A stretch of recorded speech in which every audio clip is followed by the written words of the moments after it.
I am Darren Marble. I'm a co-founder and CEO of Issuance. I'm also an executive producer of the new original series Going Public. I'm excited and thrilled to be hosting the next panel, the EV Boogie. We're taking a little bit of a different approach here. I'm going to introduce each panelist. They're going to come out. Atlas Motor Vehicles is a startup EV ecosystem technology company developing products that will power work. Please welcome President Annie Pratt.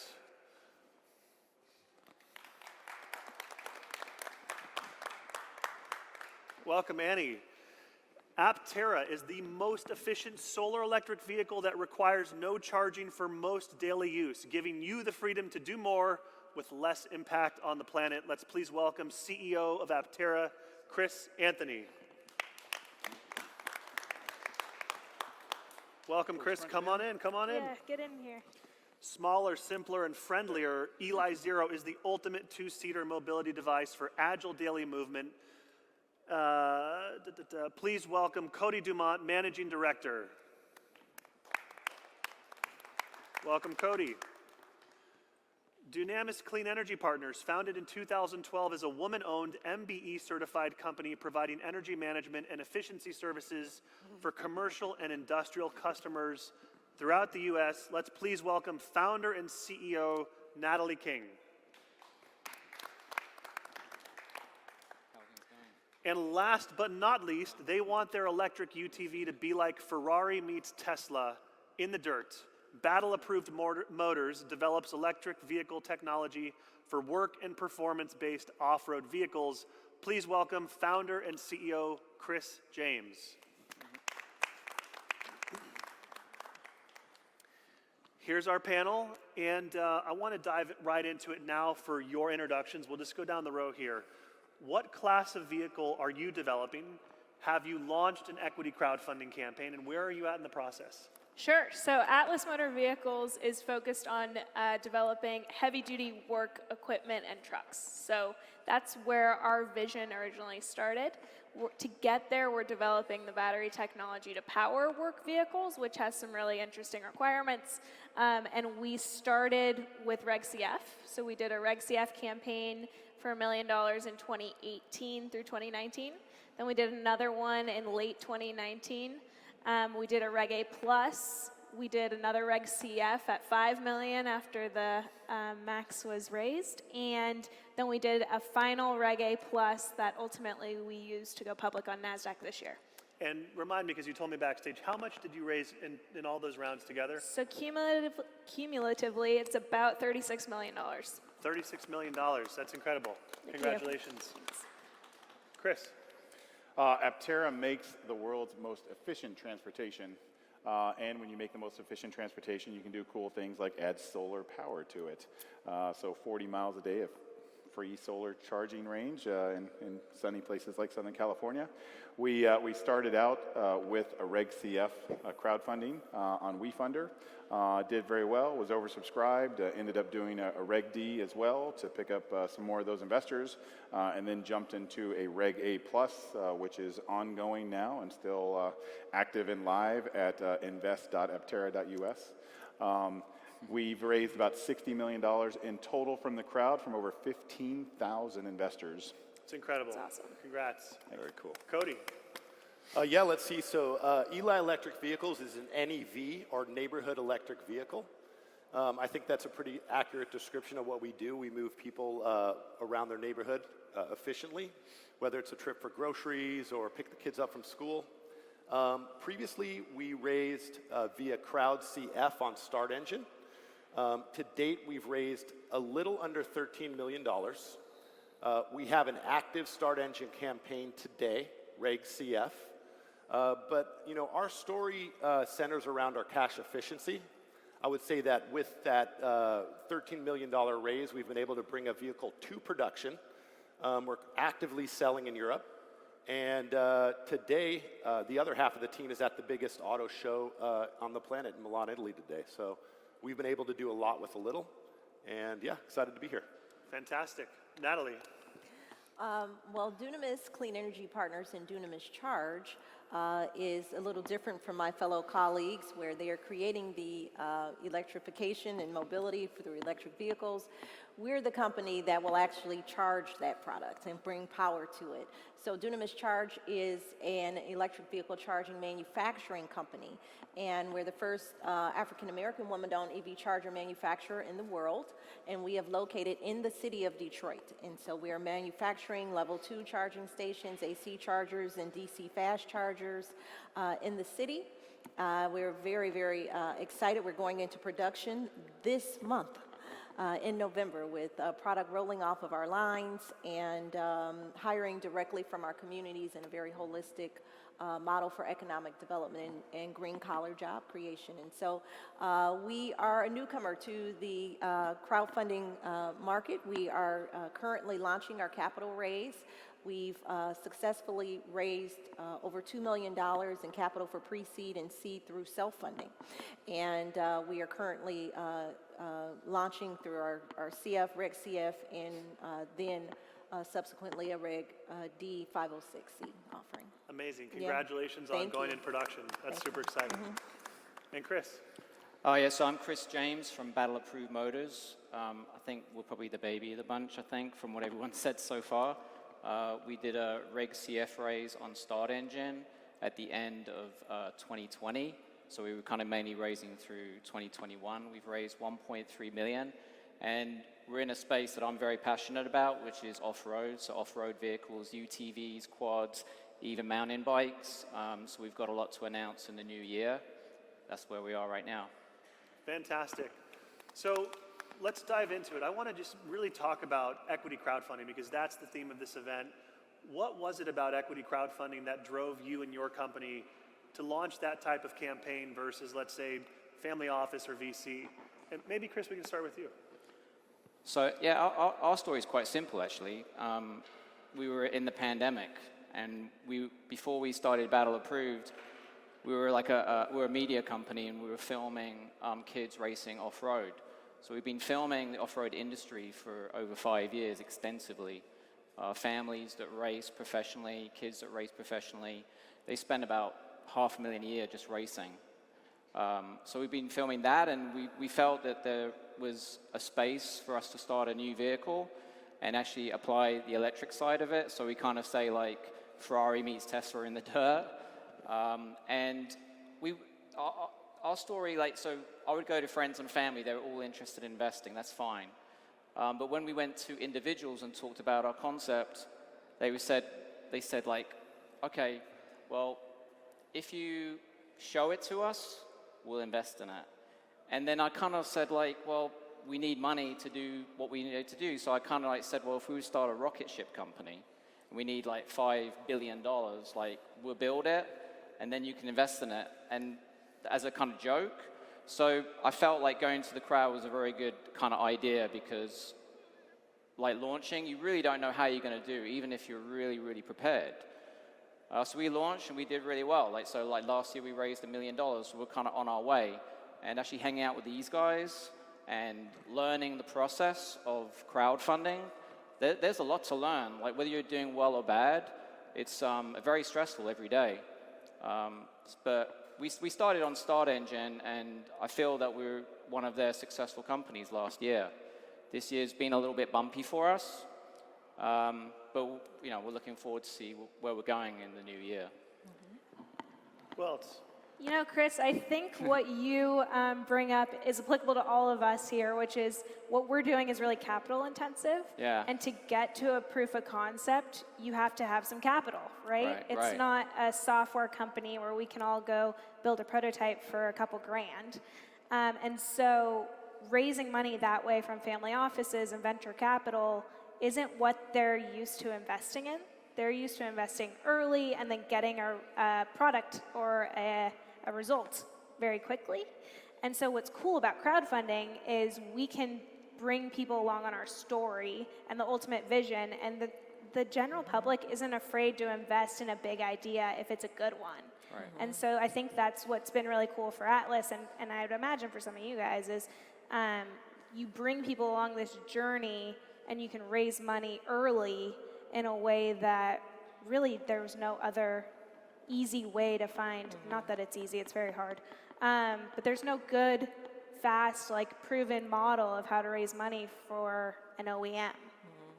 Yeah. We've had the same type of experience where it's the prove it and then we'll fund you model. And so for Dunamis, because we have the holistic model of engaging the community, hiring directly from the community, and being, the first as it relates to representation for diversity and women in this business, we found that, I get emails every day in my inbox, emails or messaging on LinkedIn like, we love what you're doing, we're proud of what you're doing, how can we invest, how can we invest?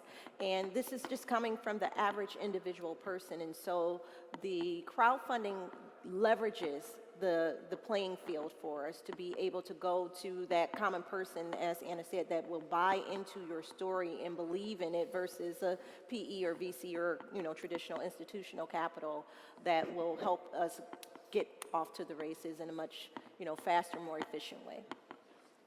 I would just add, we feel some of the same pain points that you guys are as well, but for us, I like that it really keeps us in the driver's seat. I've come from some VC-backed companies.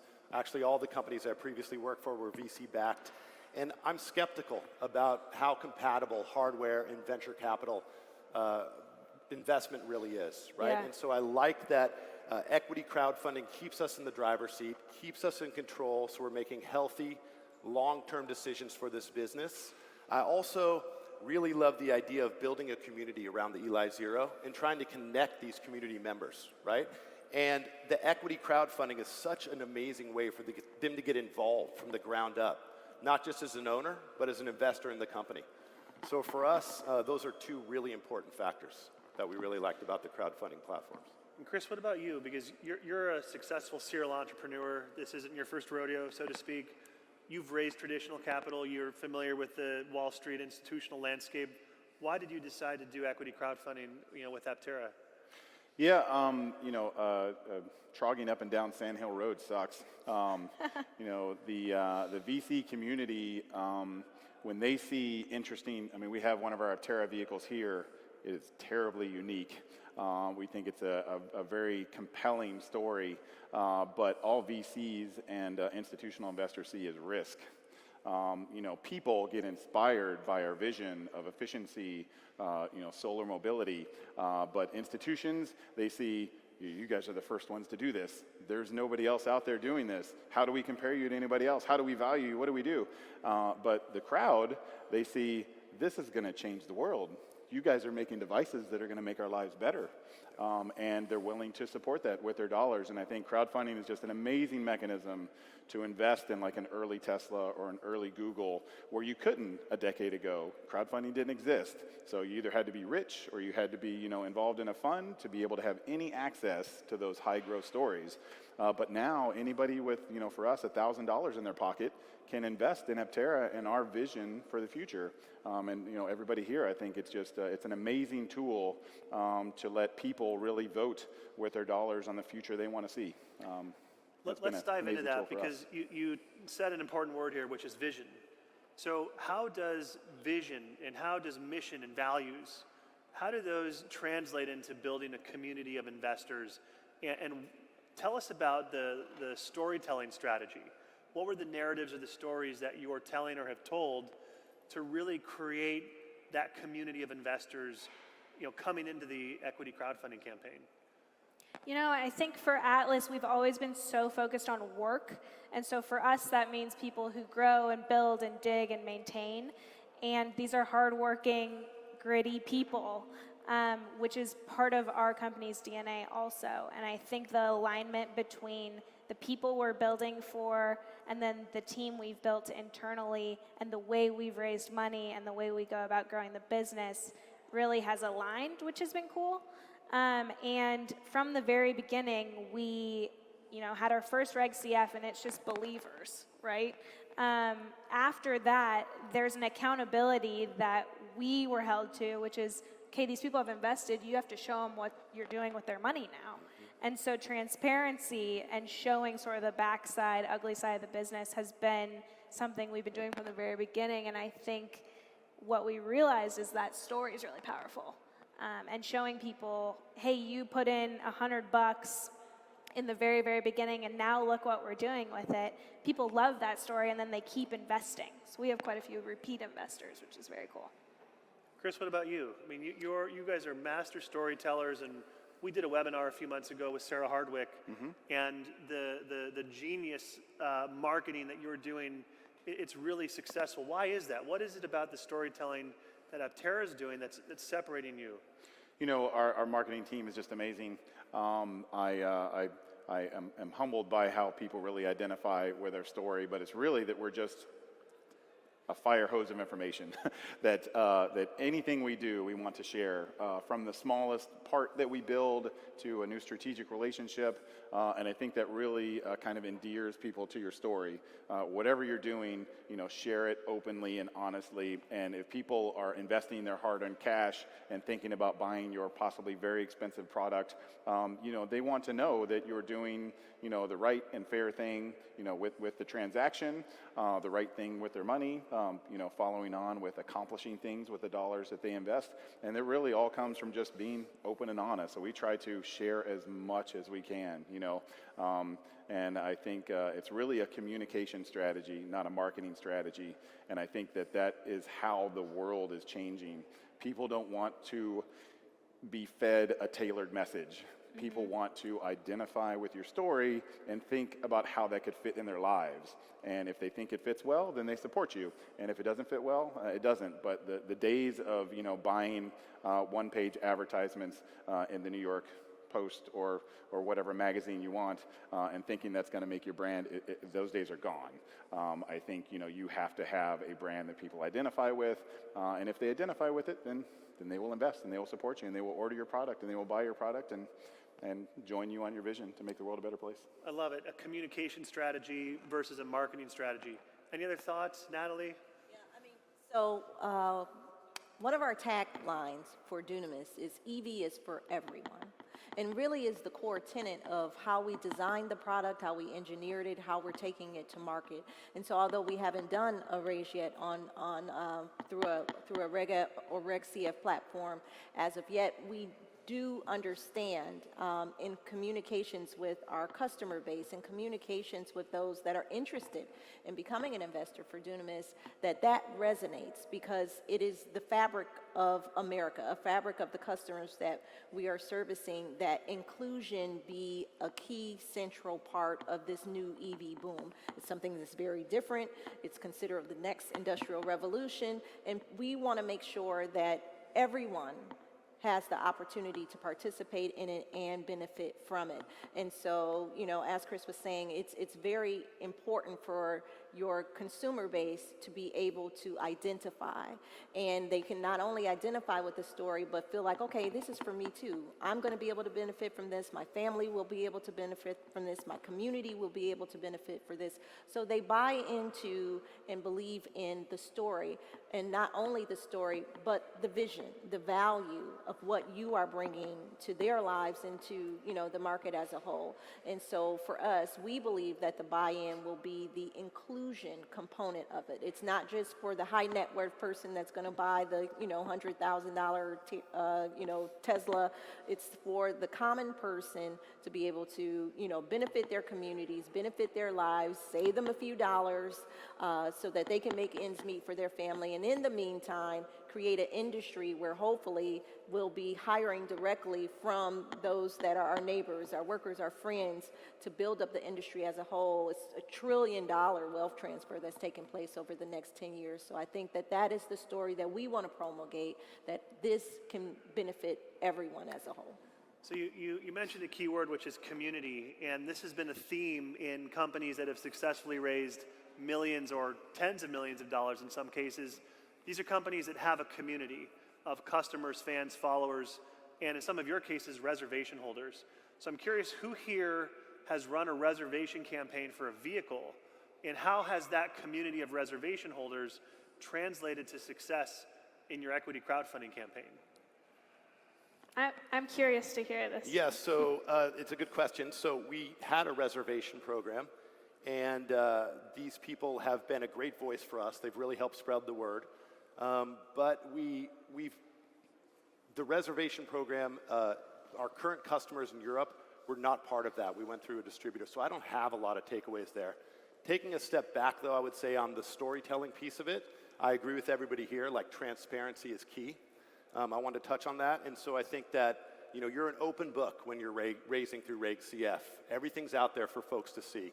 So super important that you're transparent. But part of our story is really, it's such a capital-intensive market, and what we've done with that capital. So for us, part of the storytelling, the messaging that's worked really well are the milestones that we've been able to hit over the last few years in bringing the product to production.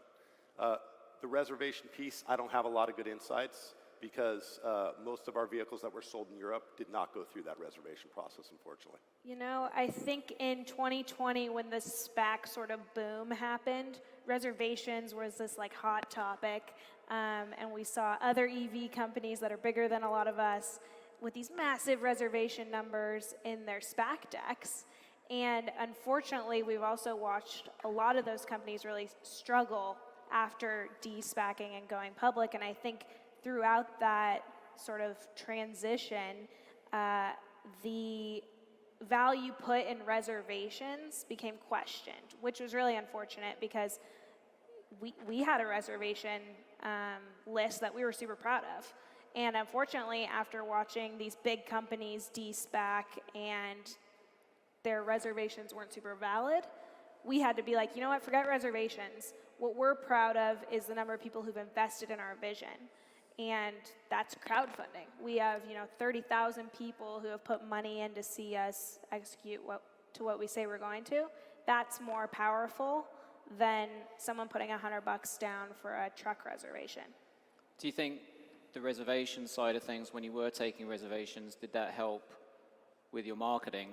Like, we haven't got to that stage yet, but I was kind of thinking if we were, say, like a reservation was $100 down, fully refundable, 1,000 people, so that's $100,000, but you're selling something, say, for 50,000, can you go to the bank and say, we've got these, and like in the real world, it doesn't help, does it? It did nothing for us. Right. I'm That's good to curious know. if it's done anything for anyone else, but I think it doesn't matter. Reservations don't matter.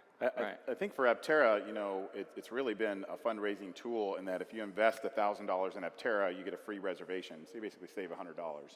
So that's a 10% discount on your equity investment. So I think for a lot of people, we've drawn them in with, hey, before you put your reservation down, you can invest in our vision and not pay the $100 fee to reserve. So I think it's been an amazing tool for us, and we have over 37,000 orders for the Aptera now. So I think I went to the NLCS for the Padres, and there was 38,000 people. I was like, this is as many people as Aptera has reservations. That's cool. So it's scary to think we have to deliver now on those. But for us, it's been an amazing information tool because now we know what customers want. So customers want our 400-mile range Aptera. They want all-wheel drive. They want full solar. So now we can cater our launch product to those reservations. So I would say from a vehicle perspective and probably any product perspective, the more reservations you have, the more information you have. So I would say even if it's a no-cost reservation, at least get the information as much as you can, and if you can get a carrot to get people to invest out of that too, then all the better. So I would say any crowdfunding that has a product should probably try to get the information and use it as a tool to get more investment. Mm-hmm. Right on. Great perspective and diverse perspective, so I appreciate that. Let's talk about the pros and cons of equity crowdfunding relative to VC. There are a multitude of ways for founders in this market to raise capital for their companies. What are some of the pros of equity crowdfunding? What's worked? And then what are some of the cons? What are the drawbacks? And why should founders do or do not run an equity crowdfunding campaign? Maybe I'll start. We started with a WeFunder campaign, and I personally answered almost all 1,800 questions we got. Yeah. So one of the downsides to equity crowdfunding is they need a lot of attention. Yep. And if you aren't prepared to give them that attention, then don't go down that road. But it helps you learn about what people are interested in too. 1,800 questions. A lot of them for us, were about safety. Were about how far will the vehicle go? What does the storage really look like? So we had this kind of list after that that really helped us explain the vehicle better because we knew what people are most concerned about. But that's probably the downside. It is a lot of legal and accounting hurdles. If you don't like paperwork or working with accountants and lawyers, then the paperwork gets thick and the fees keep coming. And as your crowdfunding gets bigger and bigger, more hands jump in the pot, and they're all wanting more fees and more attention. So the plus side for us far outweighs all the downsides.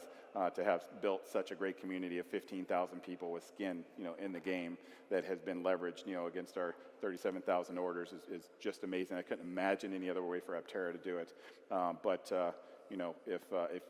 if you have a product that has great kind of public appeal and tells a good story, I would say that crowdfunding is the best.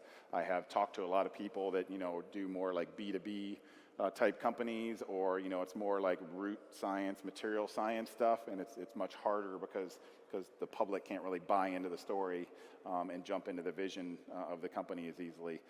So I would say that for some companies it may just not be as good a tool because you can't tell the public story as easily. But for all of us, we have great public stories. So What else? I'll chime in quickly. I think the burden that you talk about in terms of like accounting and legal and audit for us is a big one. That is a lift that we didn't see coming, really. So the first Reg CF, pretty easy to get it up and running. You're cruising. Suddenly you've got 1,000 people, 2,000 people you got to manage. yeah. And questions you have to answer, and you're probably a small team. And so that's challenging.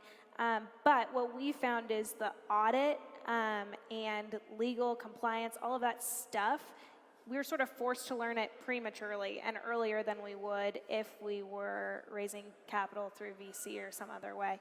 And ultimately, that allowed us to go public a lot easier than I think it would have been if we had to learn all that right before going public. Mm-hmm. And so crowdfunding companies operate like mini public companies very early on. And so that transition to going public, I think, gets a lot easier, which is really cool. Excellent. All of those points are what, as we stated, although we haven't done the Reg CF yet, that's our journey. And we believe that because there is this holistic approach, that we will have that community buy-in, and we want that community buy-in. We want to create the brand ambassadors for Dunamis. We want for people to know where we are, who we are, and why we are doing what we're doing, and to get that buy-in. Many people have told me as I've been on this journey, and I've asked my advisors, I've asked my, trusted colleagues who have been successful at raising capital, usually in a more traditional way, like, no, don't go that route. Don't do the Reg CFs. Don't do the Reg 50, the Reg Ds, the 506Cs. Just go to 2 to 3 really, really, really rich investors, and don't worry about, the thousands of people that you're going to have to manage and answer all of their calls, and they might show up to your facility because now they believe that they're an equity investor, and now they own your facility, they own your business, and they want answers. So the easier way is to get, 2 to 3 to 5 large investors that, can take care of it all. But I think that, as my other panelists have stated, for our business, because we do believe that this industry, particularly in the EV industry, is something so new and so massive for adoption, that this is a really great way for us to go to get integrated into the fabric of this country through brand ambassadorship. So I think it's a great way to raise the capital, and it outweighs the cons. So we've heard a little bit about some of the challenges. Would you say the audit, the legal are the biggest challenges? I mean, what are the hurdles here, right? Some of the themes we've heard is that these campaigns are a heavy lift. They're not easy. There's multiple partners required. There's a marketing and communications plan that has to happen. You're now talking to thousands of people. You're responding yourself. What are the biggest challenges you've faced in these campaigns if you've run them, or what do you think will be the biggest challenges? Chris, how about you? I think I just want to come from the point of view where we're at, is like we have just started, and I think like if anyone wants to start a company, they've got an idea or concept, like before crowdfunding, the first thing you go to your rich uncle or something like that, or oh, there's a rich guy down the street, and you can have like 100 meetings, and I think you'll walk away from all 100 thinking that you might get something, but you probably don't. Like, there are people that have got very lucky. So I think, like, if you've got an idea for a company, crowdfunding is the way to go. And not everyone's successful. It might not work, but it's like writing a book or doing an album. Like, start with the title, the company name, build the vision in your head, build a little team, and I would say go for it. Like you can get so much out of it. You can get so much out of this. Like, having people invest in your idea without having to go through those very laborious meetings and thinking that you're going to get all this money. But let me tell you one thing, though. I can remember when we launched, I think I should say this, it's actually a couple of years ago, it wasn't easy. Like, there's a lot of red tape to get to the starting line. I guess, like, if you're like an athlete, like, you can't just like step up and win the race. There's a lot of training behind, and there's a lot of work. I know that when we started, it took us 2 years to launch. I think, like, we may have the record, and this, but there's a lot of legal, and there's a lot of accounting, and these platforms cannot answer the questions. So you have to either pay a lawyer, or you have to have an accountant, and maybe you haven't got the money for that, so you've got to. There's a lot of do-it-yourself. Like, I'm from the UK, and there's this term DIY, do-it-yourself. So believe in yourself, do it yourself, and get rolling. And if the money starts coming in, it's going to give you a lot of confidence. And it's going to, because, I don't know, like, am I right in saying that more than 50, it's like 80% rejection, 90% rejection or failure when you're doing all these startups and stuff. And when you finally get some success and people are liking what you're doing, or they want to invest in your concept, I think you can't beat that feeling. Like, would you agree with that? I don't know. Oh, yeah. Yeah, absolutely. I think all of us have gotten really good at, like, taking punches. Yeah, I mean, you guys are really far ahead, right? Like, because I can remember when Atlas launched in 2018. Yeah. And I saw what you guys did, and I wanted to do it. I didn't know how to do it, though. That's awesome. I think crowdfunding hasn't been around that long. No. And so what's challenging is there's not, like, a cookie cutter plan to follow. And for us, like, our first round was in 2018, but even the rounds, like, more recently, SEC review is never predictable. Audits are never predictable. The comments we get back aren't predictable. And then the market trends aren't predictable. And so we're sort of reacting, getting a campaign live, and then running a campaign, running marketing every day. Yeah. It's changing every day. And so it requires you to be just, like, grinding every single day. You learn very quickly, right? Like, when you're actually doing it. Test and pivot, test and pivot, test and pivot, and then figure it out. So it's awesome, but it's hard. What would you have done differently? Like, for those of you that are kind of past that threshold, and you've had some success or a lot of success, now with that experience behind you, having raised capital in a Reg CF, Reg A+, multiple campaigns, would you have done anything differently? Like, what's the lesson learned? I would do everything differently, probably. I mean, there's a zillion lessons learned. The big one, we sort of said, we don't know what we're doing, but we're going to learn it. And so we're going to do it ourselves. So, like, DIY, like you're talking about. So we went off of a crowdfunding platform. Yeah. We said, we're running it on our website. We're going to own the marketing. We're going to be bad at it at first, then we're going to get better. And I wish we would have done that sooner, just so we would have had the data sooner, and we would have gotten better sooner. It took us a while. That's a pretty bold move, actually, like, so to go out on your own and go, you know what, like, we'll be our own platform, right? That's what you did. That's what we did, Yeah. But the only reason we did it was because this was years ago. I think the platforms now are a lot better than they were. But years ago, we couldn't tell our story effectively in the format required by some of the platforms. Sure. And so it was just like a timing issue, I think. Yeah, crowdfunding has really evolved. I think, I don't know that Aptera would have done really anything differently, but it is interesting how, the mechanisms for crowdfunding have evolved, the way that you advertise, for crowdfunding has evolved.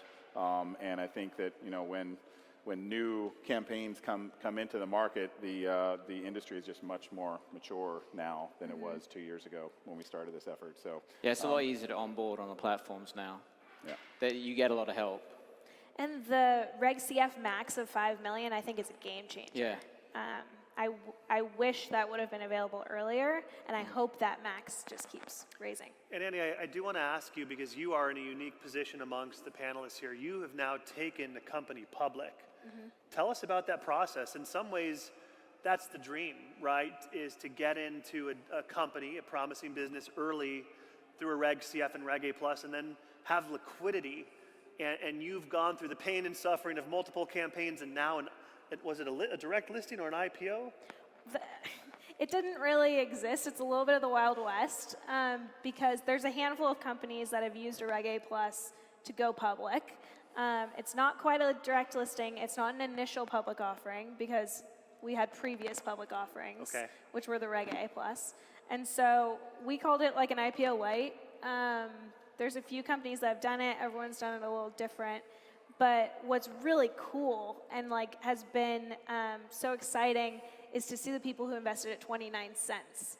And there are thousands of them. And now we have publicly traded stock on NASDAQ trading much higher than 29 cents. And hearing those stories of what that means for people, it's changing people's lives. And just because they believed in us very early on. Out of curiosity, maybe diving a little bit deeper, how did you actually get the company public? Did you work with an investment bank, an underwriter? Who was the partner or advisor that helped you list? Not a big fan of investment banks.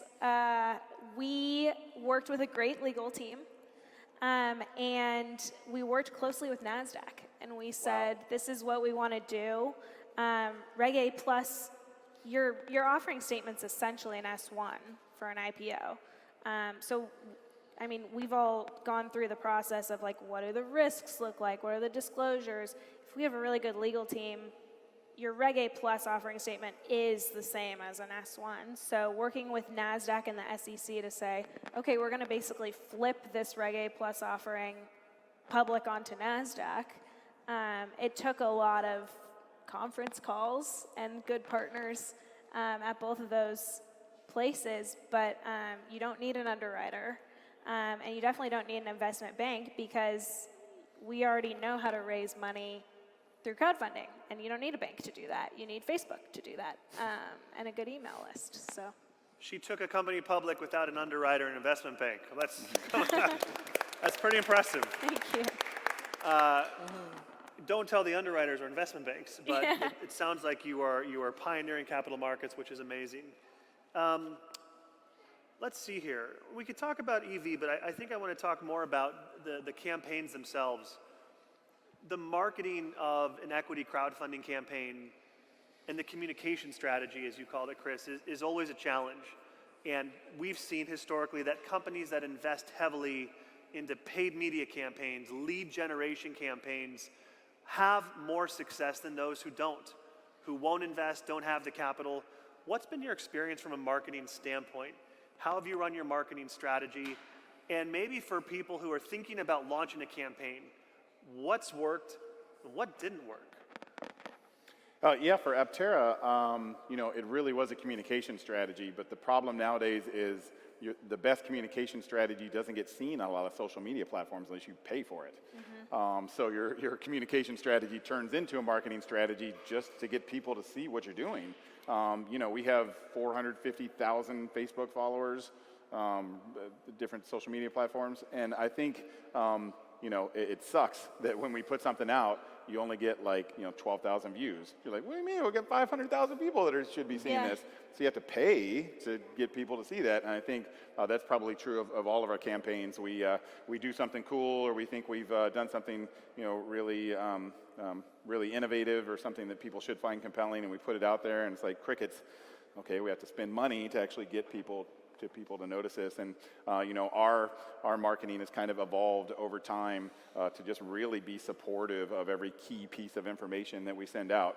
We can't have kind of the churn of just bi-weekly updates, but then when we have something that we think is really notable, hey, you got to spend money to back that information up if you really want it to travel. So that's what we found is kind of the key to our success is, keep the information train rolling, but when you have those key pieces of information that you want people to focus on, spend some money behind it to get it out there. Thanks, Chris. Cody, how about you? Honestly, it was a bit of a surprise to me how much the performance marketing what a marketing beast this was, this equity crowdfunding campaign. And quite honestly, I am not a fundraising or equity crowdfunding expert, so I'm excited just to be on the stage and learning from kind of some of the folks up here. That's really not our muscle or our know-how at Eli. It's more on the manufacturing, on the supply chain side. But yeah, I think that transparency and, again, for us, milestones and making sure that you're able to communicate those milestones to your current investors so they'll reinvest and to get new people excited is kind of what it's all about. But, we're still figuring it out. Chris, how about you?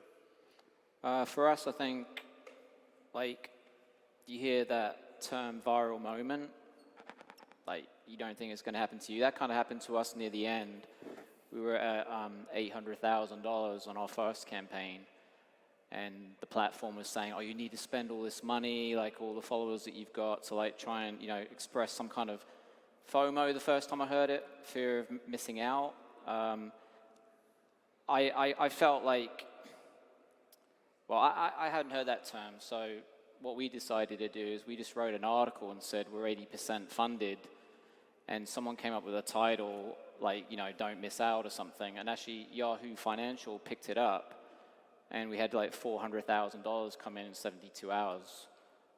So I think actually the first $1 million that we raised, about 55% of it was from just 3 articles: Business Insider, Rob Report, and that Yahoo Financial thing. If we didn't have those 3 things, then we would have only been halfway to the first $1 million. So, that wouldn't have happened if we didn't try and think differently. We went against the platform and what they said they thought we should do, and we kind of did something what we thought we should do. So that kind of goes back to try and believe in yourself. I think that's the hardest thing, is to listen to yourself, because it's very easy to listen to others. So listen to yourself more. But actually, so 2021, I think, was a big year because we were very conservative in terms of spending money. We didn't want to spend a lot of money because we hadn't raised a lot of money, and we were being told, spend more, spend more. But we wanted to see a return on investment, and that worked really well up to this, the iOS 14 thing. Yeah. That's a huge story, I think. iOS 14, you could, for instance, you could probably spend $10,000 and get 10 times. There are these marketing guys out there that go 10 times on your investments. You could actually do that with Facebook, I think, across a lot of products. But when this iOS 14 thing happened, it was really I think it's Apple against Facebook, and the whole algorithm started to change a little bit. We kind of got lucky because we got these PR moments. I'm kind of waiting for a new advertising platform, to be honest. I'm hoping it's going to be Twitter. Were those advertising? Elon, promote battle approved. Were you guys working through a PR firm? I know you were talking about really watching your spend, but how did those opportunities come? Were they, you said lucky. Yeah, find that. Well, I do like to say lucky, but some people don't like to use that. I say lucky because you work hard and it just happens. Some people say, it's because of the hard work is why you got that. It's the same to me. You've got to work hard to get it. What was the question again? Were you using a PR firm? So we were going through Start Engine. They do have their own internal platform called SE Promote. That obviously stands for Start Engine Promote. And that was the best thing for me, actually, at the beginning, because they charge 5% of whatever you make. I don't think I could get a salesperson to do that for me. And they've got this inset kind of audience, people that have invested in Start Engine, a lookalike audience. Mm-hmm. So you would take that lookalike audience, and you literally, you get that for nothing by going through Start Engine. You get that lookalike audience. It would take me like 5, 10 years to generate that. So that definitely helped. In terms of outside, we did use a company called DNA, and I think DNA helped, but I think with Start Engine, the press, and DNA, all three of those things worked.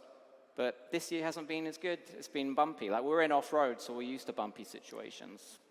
Thank you, Chris, and congratulations. I think that's going to wrap it up. I'd like to thank Annie, Chris, Cody, Natalie, and Chris. Thank you for joining us on the EV panel.